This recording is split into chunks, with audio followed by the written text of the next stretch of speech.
আপনারা দেখেছেন হুজুরদেরকে বলা হতো ধর্ম ব্যবসায়ী, আমাদেরকে বলা হয়েছে ধর্ম ব্যবসায়ী। কিন্তু আপনাদেরকে স্পষ্ট করে আমি আগেও বলেছিলাম, আজকে আবারও বলছি, ধর্ম ব্যবসায়ী কাকে বলা হয়? যিনি তার সুবিধার জন্য একটা ধর্ম পালন করেন, সুবিধাভুক্ত হয়ে তিনি আবার সাথে সাথে ধর্ম পাল্টায় ফেলান। তার মানে হলো, দেখবেন নির্বাচন আসলে আমাদের কিছু নেতারা টুপি মাথায় দেওয়া শুরু করে, কিছু আছে হাতের মধ্যে তসবিহ নেওয়া শুরু করে, কিছু আছে পাঞ্জাবি গায়ে দেওয়া শুরু করে। নির্বাচন শেষ, পাঞ্জাবি শেষ, তসবিহ শেষ, টুপিও শেষ। এটাকে বলা হয় ধর্ম ব্যবসায়ী। ঠিক কিনা বলেন? আপনারা দেখেছেন সালমান এফ রহমান, দাড়ি ছিল কতগুলো, ছিল না দাড়ি?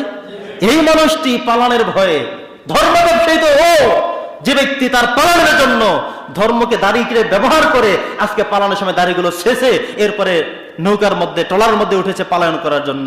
নাউজুবিল্লাহি মিন যালিক। ধিক্কার তাদের জন্য।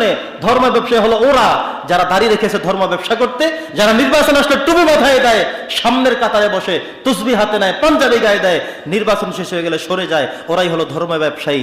আমরা টুপি আগেও মাথায় দিয়েছি, অন্যকে ক্ষমতায় আসলেও দেব, আগেও এখানে বসে কোরআনের কথা বলছি, আগেও জামা ছিল এখনো জামা আছে, আগেও দাড়ি ছিল এখনো আছে, ইনশাল্লাহ কবরে যাওয়া পর্যন্ত দাড়ি ইনশাল্লাহ থাকবে। এবার যেই ভয় আমাকে দেখান যেমন করেন, আমাদের দাড়ি সরে যাবে না। বন্ধুগণ আমার, ধর্ম ব্যবসায়ী আমরা নই। ধর্ম ব্যবসায়ী ওই মানুষেরা যারা ধর্ম বিক্রি করে করে এরপরে নিজেদের চেয়ার, নিজেদের ভোট, নিজেদের ইজ্জত ঠিকানার জন্য তারা করে। ধর্ম ব্যবসায়ী হলো এরা। আপনারা দেখেছেন সংসদ ভবনে বলেছে, ঘুম থেকে উঠি আগে যায় নামাজ খোঁজে, ঘুম থেকে উঠেই তসবিহ খোঁজে, ঘুম থেকে উঠেই ফজরের নামাজ পড়ে। তো সেই মানুষগুলোর চরিত্র কি মানুষ হত্যা করা? যে মানুষটি ঘুম থেকে উঠে আগে ফজরের নামাজ পড়ে সে তো কখনো এত অপবিত্র হতে পারে না, তো পাষাণ হতে পারে না, মানুষ হত্যাকারী হতে পারে না, তো নিষ্ঠুর হৃদয় হতে পারে না, স্বৈরাচারী হতে পারে না, বরং নামাজি মানুষ সবসময় অন্যায় থেকে বিরত থাকে। হাদিসের মধ্যে আল্লাহ রাসূল বলেছেন যে একজন মানুষ যিনি নামাজ পড়েন তাকে এই নামাজের কারণে, নামাজের যে কোয়ালিটি, নামাজের যে কোয়ান্টিটি, নামাজের যে মূল্য, এটা হলো তিনি সমস্ত আনিল ফাহশাই ওয়াল মুনকার, সমস্ত অন্যায় থেকে সরে থাকবেন।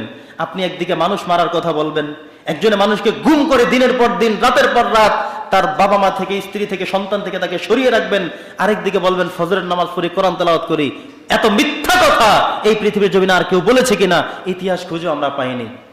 বন্ধুগণ আমার, একটা কথাই বলতে চাই, সেটা হলো আমরা কারো প্রতি আক্রোশ না, কারো প্রতি রাগ জিত না। সবচেয়ে কষ্টের বিষয় হলো যে ওলামায়ে কেরামদেরকে যারা কষ্ট দিবে, আপনারা এই মানুষগুলোকে বেশি করে চিনে রাখবেন। ওলামায়ে কেরাম আমাদের প্রত্যেকের মূল সম্পদ। এই বাংলাদেশে এমন কোন আলেমটা ছিল যার ব্যাপারে তারা বিচার করে নেয়, যার ব্যাপারে তারা মামলা দায়ের করে নেয়? চরমনাই ফির সাহেব হুজুরকে দেখেছেন মেয়র নির্বাচনে, উপজেলা নির্বাচনে তাকে ঘুষি মেরে তার দাঁত মুখ রক্তাক্ত করে ফেলেছে, দেখেছেন না আপনারা? দেখেছেন জামাত ইসলামের বড় বড় আমিরদেরকে, বড় বড় লিডারদেরকে তারা সব হত্যা করে করে শেষ করে দিয়েছিল, তাদের সন্তানদেরকে গুম করে রেখেছে, অনেককে মেরে ফেলেছে, কেউ গুম থেকে বেরিয়ে আসছেন। কে ছিল এমন বাকি? এমন বাকি ছিল কে? বন্ধুগণ আমার, অতএব মনে রাখতে হবে আমাদেরকে, এই জুলুমবাজ, এই স্বৈরাচারের এই যে কাজ তারা করেছে, বাংলার জমিনে ইনশাআল্লাহ মানুষ কখনোই তাদেরকে জায়গা দিবে না। আপনি যদি ইমানদার হয়ে থাকেন, নামাজি হয়ে থাকেন, মুসলমান দাবি করেন, কখনো এই জালেমের পক্ষে, স্বৈরাচারের পক্ষে স্লোগান দিতে পারেন না, কথা বলতে পারেন না। ঠিক কিনা বলো মুসলমান? বন্ধুগণ আমার, যেই স্লোগান যেই জায়গা থেকে নারে তাকবীর আল্লাহু আকবার দিয়ে শুরু হয়, সেটা হলো কোরআন সুন্নাহর মিছিল। আর যেই মিছিল নারে তাকবীর আল্লাহু আকবার বাদ দিয়ে অন্য কোনো স্লোগান দিয়ে শুরু হয়, সেটা কোনো ইসলামিক স্লোগান হতে পারে না। যেই দল আপনাকে মানুষ মারতে শেখায়, মানুষকে গুম করতে শেখায়, সেই দল কখনো ইসলামিক দল হতে পারে না। এটা ইসলাম বিদ্বেষী দল, আলেম বিদ্বেষী দল। এমন কোন আলেম ছিল না যারা তাদের মজলুমের শিকার হতে হয়নি। কি বুঝবেন আপনারা? আমাদের দুঃখটা আপনারা বুঝবেন না সেখানে বসে। এমন কোন আলেম ছিল না তাদেরকে তারা কষ্ট দেয়নি। আমাদের প্রত্যেকের নাম থানায় থানায় জমা, অমুক হুজুরের নাম, অমুক হুজুরের নাম। কেন? এমনকি মসজিদে এসে তারা খোঁজ নিত, কি আলোচনা করা হয়, সেই আলোচনাতে আবার আমাদেরকে ফোন করা হতো, কেন এটা করা হলো? বন্ধুগণ আমার, আমরা আল্লাহর কাছে বলছি, আল্লাহ তুমি আমাদের থেকে পরীক্ষা নিয়েছো, আমাদেরকে তুমি একটি স্বাধীন রাষ্ট্র উপহার দিয়েছো।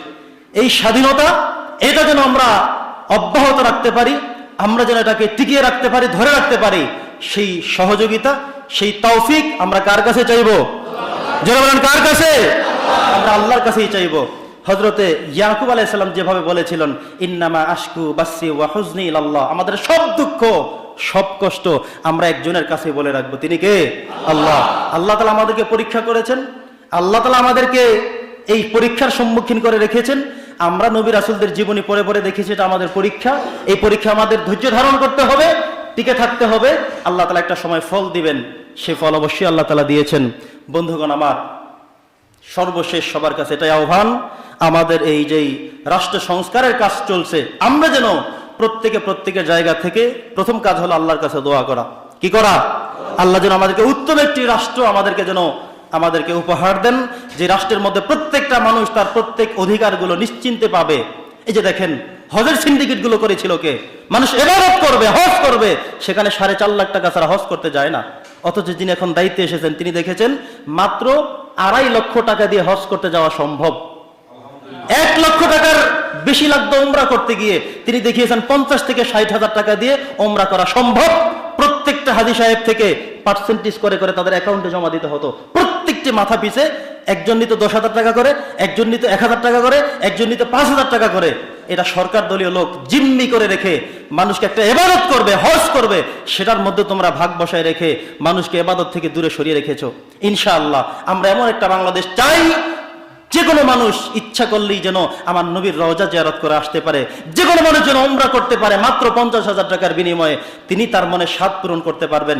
যখন লক্ষাধিক টাকা ছিল, মানুষের স্বপ্নটাই ম্লান হয়ে গিয়েছিল। যখন 4.5 লাখ টাকা ছিল হজের মূল্য, মানুষ চিন্তাই করতে পারে না হজ করবে কিভাবে। আমরা চাই এগুলোর অবসান ঘটুক। যত জায়গায় দুর্নীতি ছিল সবগুলো উন্মোচিত হয়ে যাচ্ছে এবং হবে। তারা যে কাজগুলো করেছে, যত জায়গায় জিম্মি করেছে, আলেমদেরকে নির্যাতন করেছে, বন্দী করেছে, ফাঁসির কাস্টে ঝুলিয়েছে, ওয়াজ করতে দেয় নাই, মাহফিল করতে দেয় নাই, ঘুম করে রেখেছিল, এই সব কিছুই আল্লাহ তাআলা ইনশাআল্লাহ খুব রিসেন্টলি আমাদের কাছে একে একে সব প্রকাশের ব্যবস্থা করে দিয়েছেন কে? এজন্য আমরা আল্লাহর কাছে শুকরিয়া আদায় করে বলি আলহামদুলিল্লাহ।